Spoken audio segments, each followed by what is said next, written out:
Welcome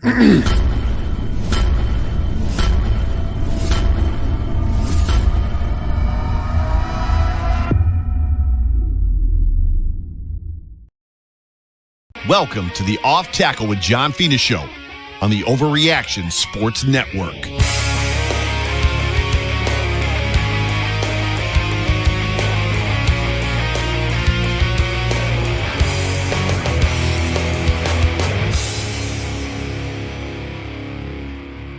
Well, what is going on, everybody? Welcome into the Off Tackle with John Fina show on the Overreaction Sports Network, powered by Believe. My name is Joe Miller, and I'm the host of this here show alongside my co-host, the man of the hour, the myth, the legend, all 6'4" of him, John Fina himself. You can find me on Twitter at Joe Miller Wired. You can find John on Twitter at John Fina. And we are here to, this is the first episode of this season, John. Welcome back. Welcome back to your show. Woohoo! Welcome back to my show. Joe, I love that intro, man. The video clips took me back. That was awesome. I really like that. You did a hell of a job. Anybody listening, go back to YouTube, check it out. There's some good clips of John Fina when he was grossly overweight. And Joe, it's Victory Monday, baby. Absolutely. Victory Monday. Happy Victory Monday to you. Yeah, I had to do some internet scrubbing, and I had to do some screen capturing, and I had to do a bunch of stuff to get those clips of you as far as that goes. And luckily, Bill's VHS, I think, was I found some of the stuff on Bill's VHS, his Twitter handle. Obviously, I went through some of like the 1993 Bill's review that's on YouTube. And I don't know if you know that, but there's actually a sequence on there where they talk about Will Wolford leaving and you effectively taking over. And, now steps in young John Fina. Yeah. Wow. That's pretty cool. No, I had no idea that existed. That's pretty damn cool. Yeah, it was actually cool. And then the scene of you just slowly glancing up to me was just epic. So I like that one. That was pretty good with the cold air coming out. Yep. I love that. Yeah. Yep. And then I had to get the touchdown. I had to get the one touchdown you scored in there. We had to have it. So thank God you didn't put the one I dropped, right? I appreciate that. It is my show after all. How you feeling today? I don't care how you get there. A victory is a victory, man. A victory is a victory. It is Victory Monday. And if you're listening to this on Tuesday, it's Victory Tuesday. It's Victory Wednesday. It's Victory Thursday all the way to Thursday night. It's victory, whatever you want to call it. I'm excited. Flew to Denver this morning. So I am in a hotel room in Denver, Colorado. I'm going to be in Denver today and tomorrow, flying to Charlotte Wednesday, and I'll be in Charlotte Wednesday, Thursday, and then flying home on Friday. So I'll be doing some stuff a little bit on location, which is what I'm doing right now. But yeah, super excited about getting the dub, right? Getting the dub. And it's funny how it settles in. And I'm having conversations with people on the internet and stuff, or not on the internet, in the airport, I should say. And they're asking me what I thought of the game and just stuff like that. And everybody felt the same way. Boy, it was a little sketchy there at first, but the Bills did what they needed to do. What do you think? How are you feeling about this game? I mean, there are some great takeaways from the game, and we could go on and on about that. And there were a few things that were left a little lacking, right? So, there was good balance. I think anytime you can come away with a win and then go back and look at the film and with the elation of a win, but the prism or the attitude of getting better, then every time you're looking at the film, you can dial in a little bit deeper. It's easier to do when you win. You don't beat yourself up like you do when you lose. But there were key moments in the game where the Bills had to come up big. And I'd say, about 7 out of 8 times they really did and produced effective game-changing plays. I can address the hero ball discussion a little bit. I have some real strong feelings about that. But by and large, Joe, I want to know where you want to start, because I could talk all day long about this game. I mean, we did the post-game show yesterday, right after the game, and then we effectively talked through that, and we've got this game. We can kind of dig into the nuts and bolts a little bit more if we wanted to. To your point about just stepping up when they needed to, there wasn't a ton of it in the first half. Groot, who was my personal MVP, my dude award, if you will, I felt like kept them in that first half. But the second half, that first huge defensive stop by the Bills was tremendous. It would have been nice had the Bills gone down and capitalized on that offensively. And then they got the second big defensive stop. And what was weird to me about both of those defensive stops is the Cardinals' decision to run the football in both of those moments. One of them I think it was on fourth down. And I sat in the stands like, why? And my dad sitting next to me, he's like, I think they were trying, it might have been on third down, but it was like, I think they were trying to like catch him off guard. And I was like, but that like a sweep here. Yeah, it was third down. They ran Connor to the right, hoping to get themselves into a fourth and manageable, rather than I think dropping back to pass, and ended up with a 4th and 10. I agree with you. I thought it was a very poor decision. Well, what was curious to me about the game, and this is where I'll talk about kind of some of the things that need work, is the Bills really tried to hurt themselves with penalties. And they just couldn't get the job done. They just kept overcoming their own foot fault, right? Right. They had a few double faults if it were a tennis match, and they like that analogy, and then they'd come back and hit winners.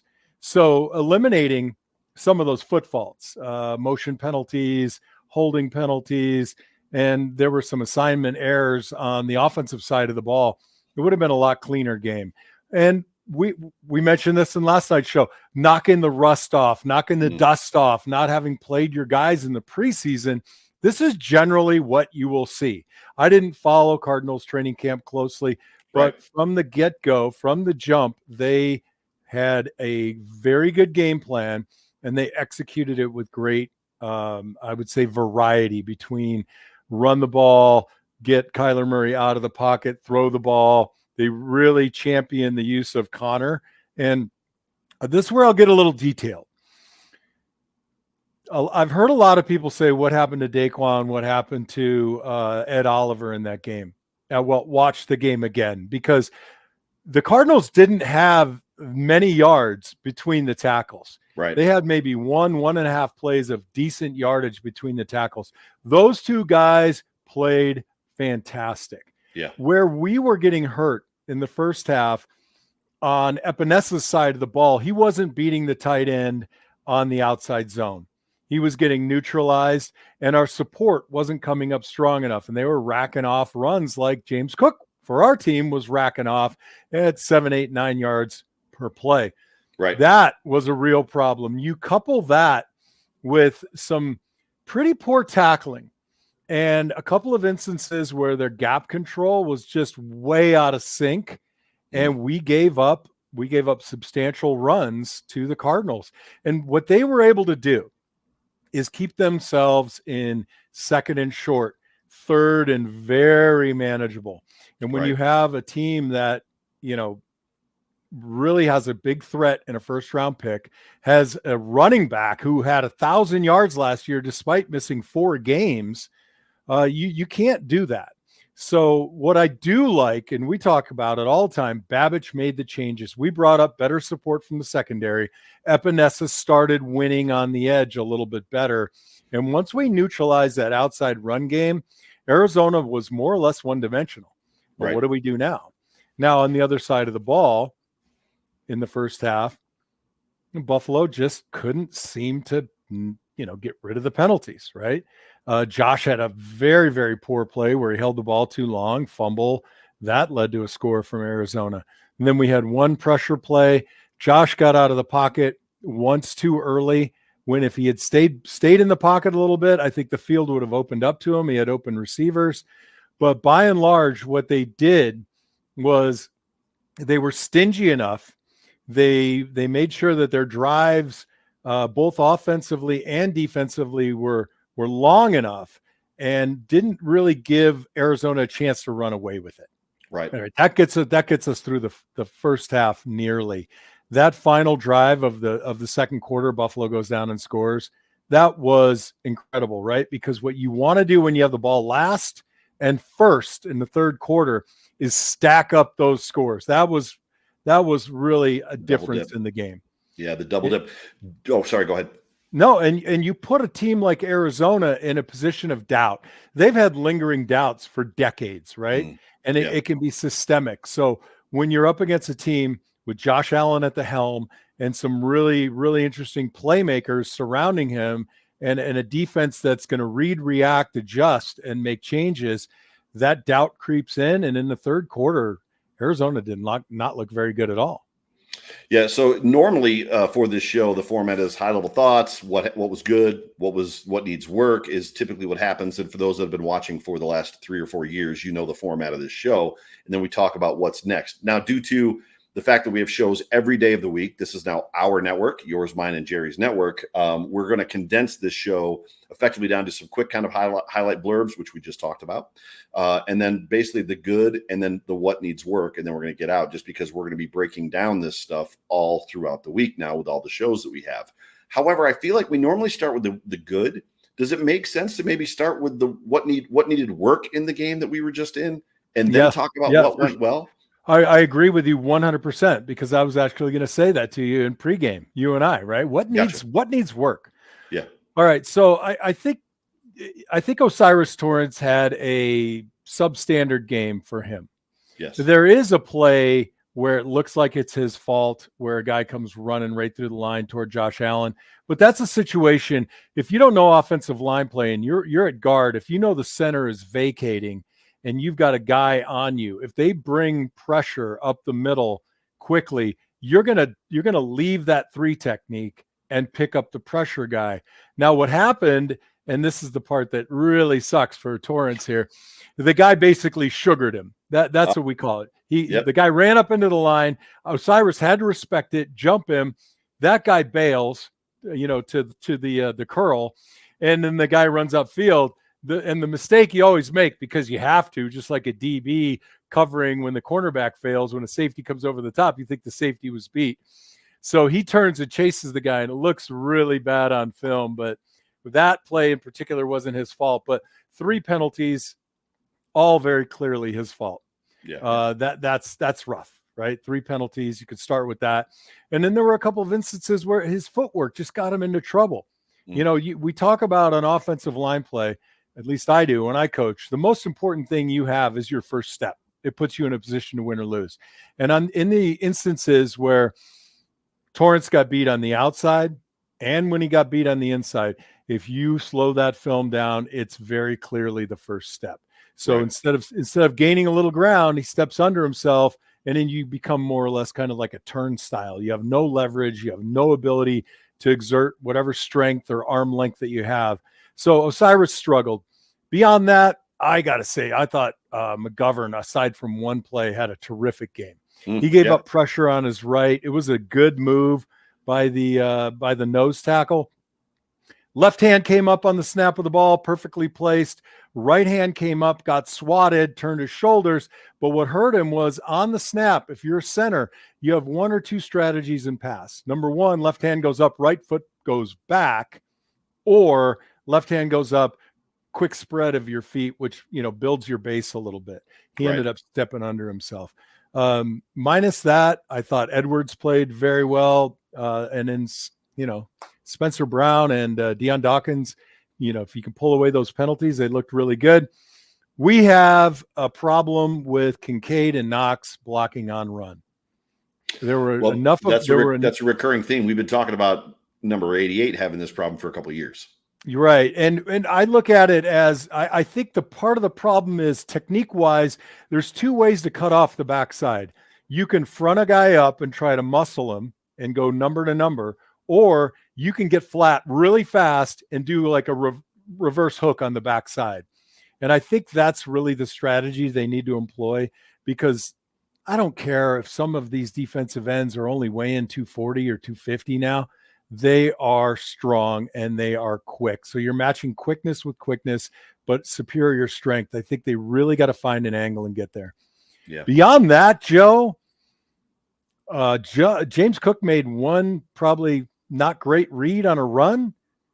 Aside from that, I thought the offense played extremely well. Yeah. But again, the penalties are what killed them. Yeah, I don't know that, to your point, I don't know that there was a lot of execution errors. I don't know that there was a lot of issues as far as that goes from what I watched. Offensively, they were just shooting themselves in the foot. Every time they had a good play, there was either a penalty or the next play, there was a bad play. It seemed like they kind of forced the run a couple of times, and they ran into some fronts that maybe they could have thought better or even switched out of. And that's another thing too. I don't even know where Joe Brady's confidence level is currently with Josh Allen. And I'm not saying he's not confident, but I don't remember seeing Josh check at the line a whole lot. Do you? No, typically we don't check at the line a lot, but I think that it's a smart play to do so. And I'll say that because the variety of defensive looks that you get is incredible. And it's due to the fact that athletes are better and better than they ever were. So you have versatility across your front 6 or 7 defensively, which gives you so much more latitude in how you line guys up, right? We talk about putting Groot at a 3 technique, and Epinesa in this game actually more or less was a 3 technique on a pass rush. So if you can identify something, if they reveal it early enough and you can make a change, it's always a good move. So we went with the work on offense. Yeah. On defense, I have questions. You can have all the questions you want, Joe, and I'll field them as best I can. But I would say, by and large, the defense wasn't ready to tackle. They weren't playing with the aggressiveness that we needed them to play in the first half, but they switched it around. Yeah. And they did a hell of a job doing it. I thought the coverage was pretty good. There were always a couple of holes every now and again. Why is that guy wide open? We never say that when our guy catches the ball when he's wide open. We just cheer. So exactly. You run a zone defense, those things happen. I think that if you take a look at that film, Daquan Jones was coming off the ball like a man on a mission. His explosion into the line of scrimmage was better than I've ever seen it. Yeah. Tackling, they definitely got to improve on tackling. That's a recurring theme for Sean McDermott defenses. That his defenses in Buffalo at least have traditionally not tackled well. I don't think that's a surprise necessarily to anybody. For me, the question is, and it goes back to you talking about zone defenses. That first half, Kyler Murray was throwing the football to wide open wide receivers, and it wasn't just 1 or 2, and it wasn't just here or there. It was every play.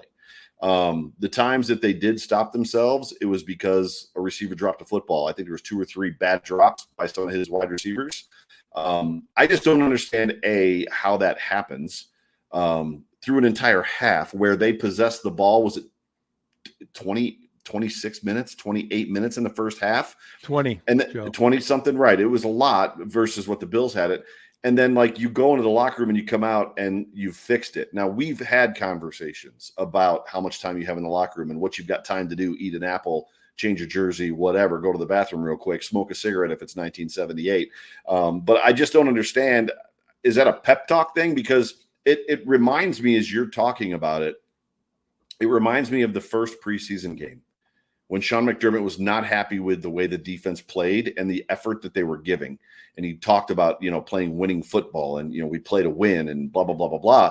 And it seemed like somebody jerked that chain again between the halves. And I don't know if you could speak to that, or if you feel like there was a scheme thing or what they did to confuse Kyler or make it different for him. I don't know. Well, I did mention that I felt like they were a little bit rusty, a little bit dusty. Yeah.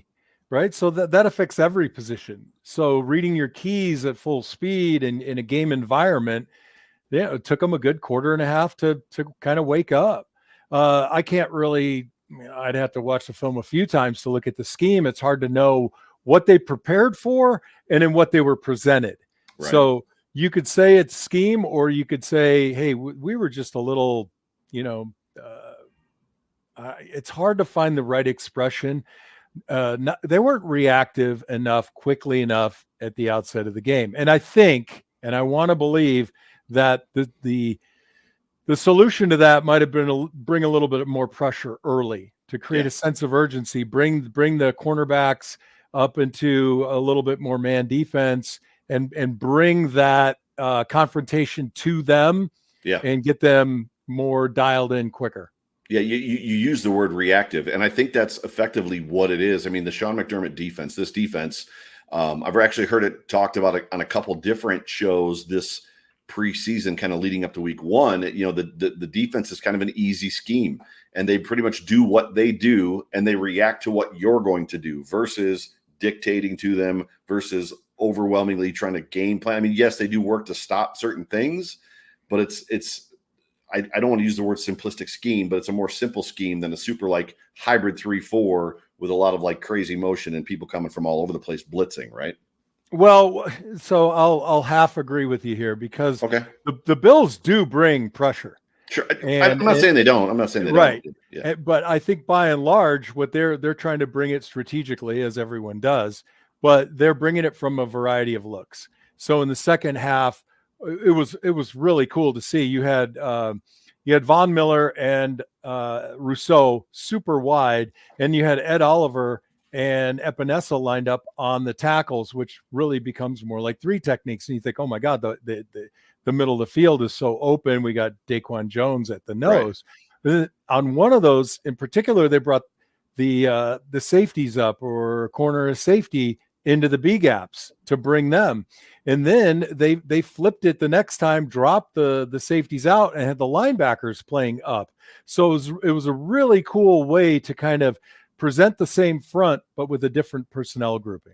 Now, I don't have a degree of concern because I do genuinely believe, hey, for some reason it was, hey, wake up, guys, wake up. And when they woke up, the scheme looked great. The only play I would question and scratch my head in the second half is we have Terrell Bernard, who's completely capable of being a spy, and he's spying. And then all of a sudden he decides to rush, and he rushes on the right side of the offensive line, and Kyler Murray leaks out on the left. Right. And we give up, I don't know, it was like a 40-yard gain. And I'm scratching my head thinking to myself, it was on third down. It was on third down. If you're spying, what's your key suddenly when the backfield is empty that you're supposed to rush? Yeah. And I thought that was kind of a poor decision, or whatever the key was. The key is the wrong key to have in place. Minus that, the second half was pretty good. Their next to last drive. Let's stay on the work. I think let's continue to work on that outside run support. There was a time in the NFL where nobody ran outside anymore, and that has come back. And you see a lot more wide zone being run, and we have to make sure that we are supporting the run on the edge and with the defensive back. So that needs work. The tackling needs work. And there were a couple of instances of timing and gap control, read and fill, that were a little bit late and a little bit off the gap. Yeah. I was going to talk about just the disguise coverage. I mean, the Bills are very much predicated on disguise coverage, looking one thing, and then when the quarterback looks down to take the ball, everybody moves, right? And then he's presented with a completely different defense. So I'm sure to your point about rust, that's a big part of it too. And there's a lot of new guys in this scheme, and there's a lot of young guys and kind of immature guys to the system playing in that defensive backfield, specifically at the safety position. When you look at just the way this game kind of shaped up, and I was going to go someplace else with that, and I don't remember where I was going to go with it, but what were you talking about? You were talking about the quarterbacks. It feels like to me, and I don't know, you played offensive line for a very long time at the highest level in an era where there weren't very many running quarterbacks, Randall Cunningham, Steve Young. And now that's becoming that prototypical, that dual threat quarterback. It feels like to me, and that 40-yard run was one of those moments as Kyler was to my right in the middle of the field and ran towards that end zone to my right. So I was like, they were going in that direction. It feels like Josh Allen, Kyler Murray, Lamar Jackson, a lot of these running quarterbacks, it felt like in that play specifically, when he got the ball and he was dancing around back there, he knew he was going to run. He wasn't really, I don't feel like he was even looking for a receiver. I think he was waiting for the defense to slide one way or the other. And I think Josh does this too. I think there's times where it's like, this is a pass play, but Josh has that in his mind. I'm going to drop back and I'm going to wait.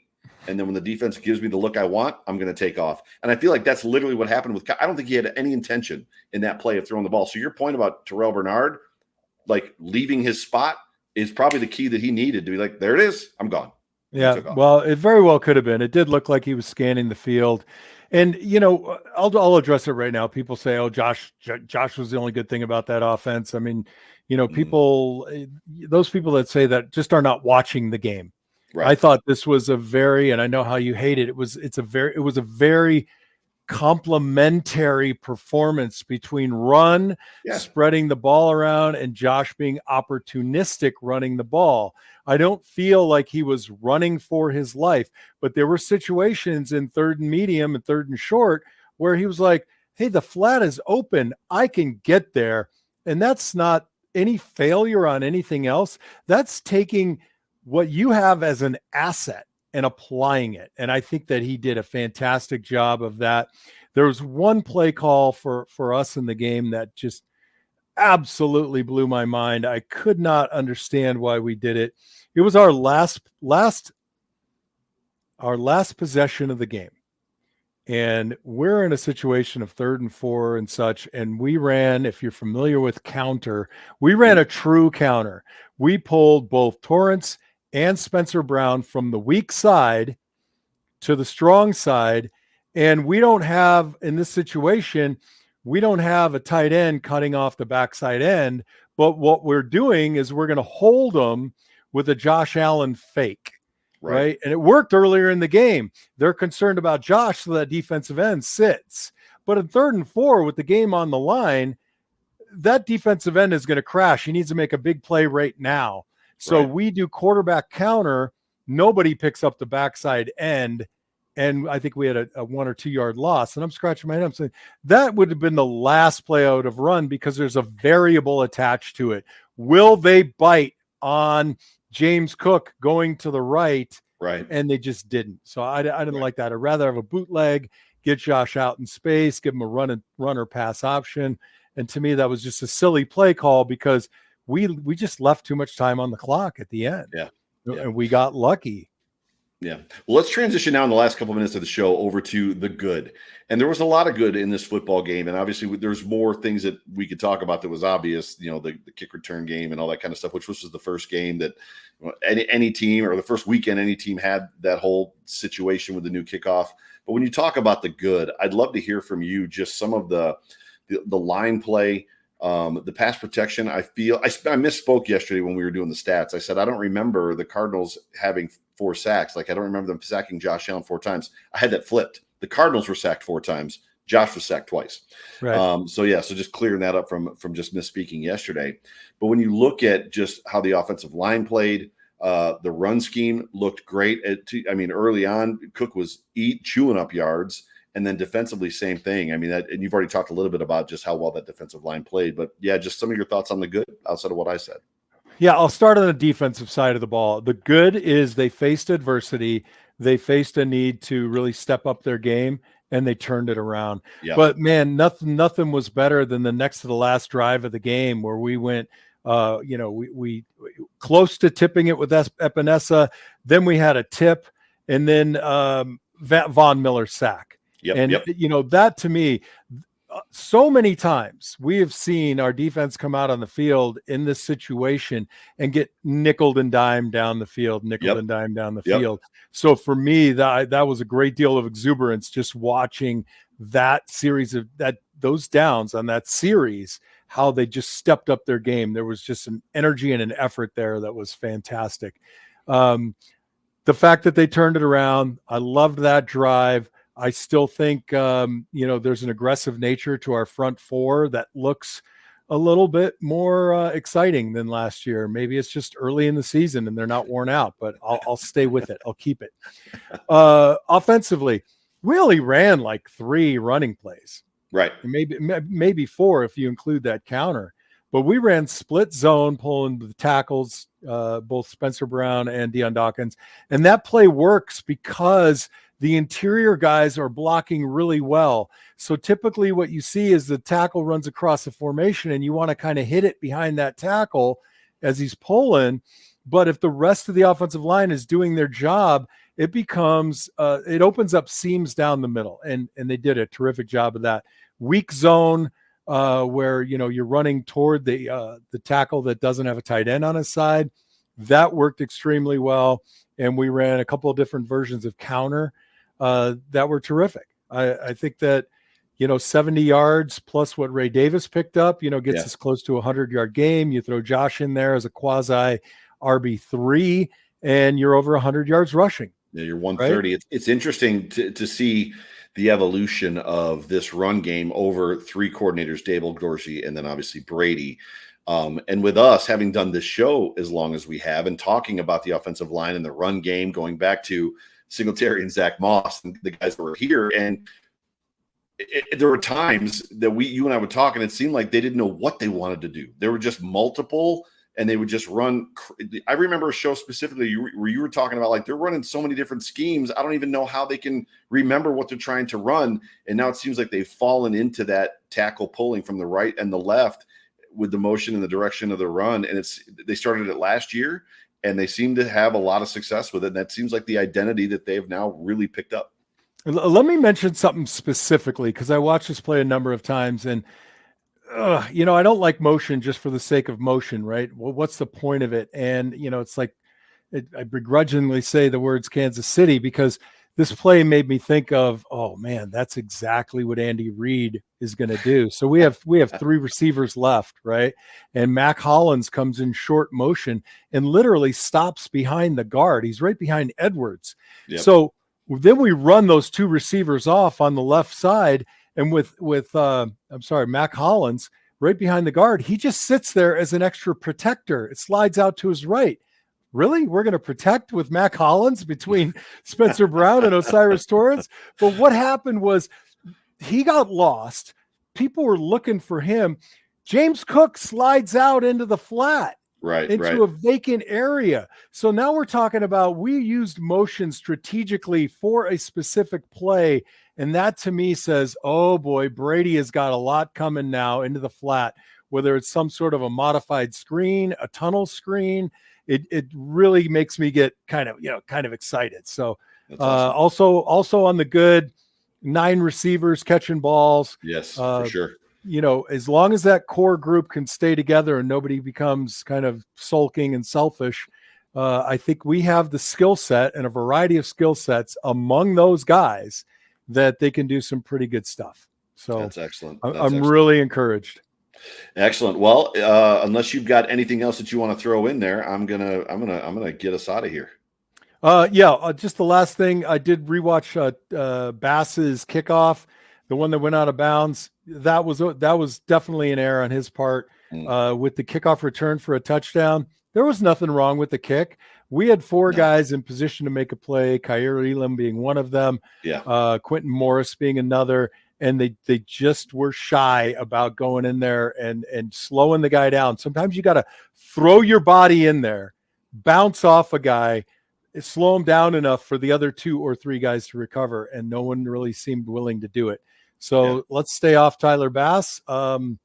He nailed a couple of field goals. He did okay. I think he had one poor kickoff at a very inopportune moment, which seems glaring.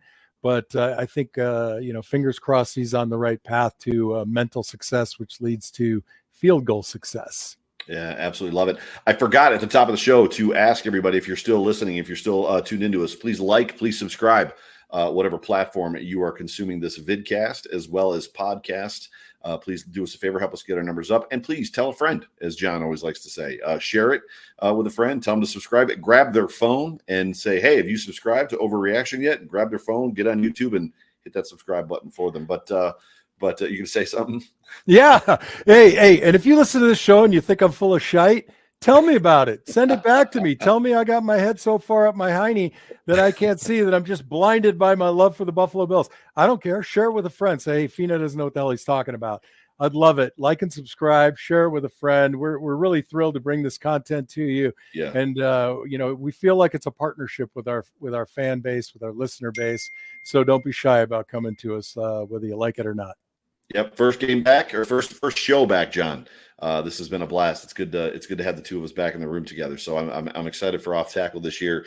We're gonna have some fun, ladies and gentlemen. You've been tuned into the Off Tackle with John Fina show on the Overreaction Sports Network, powered by Believe. Tomorrow, Chris Trapasso from CBS Sports is going to be on the beat. That's Tuesday, 8 p.m. live, and that'll drop as a podcast on Wednesday, and then Hump Day Hotline on Wednesday, and then the Big O Show. Don't forget, the Big O Show is going to be a legitimate pre-game show before the game on Thursday, so it'll be probably a little bit earlier, 6 or 7 Eastern, before the Bills game, and then the Overreaction post-game show is going to come to you on Thursday night live right after the game, hopefully with another Buffalo Bills victory and a victory Friday that we can all celebrate. But for me, for John, for Jerry, for all of us here at Overreaction, we love you guys. Appreciate you guys tuning in. We'll talk to you soon. Go Bills.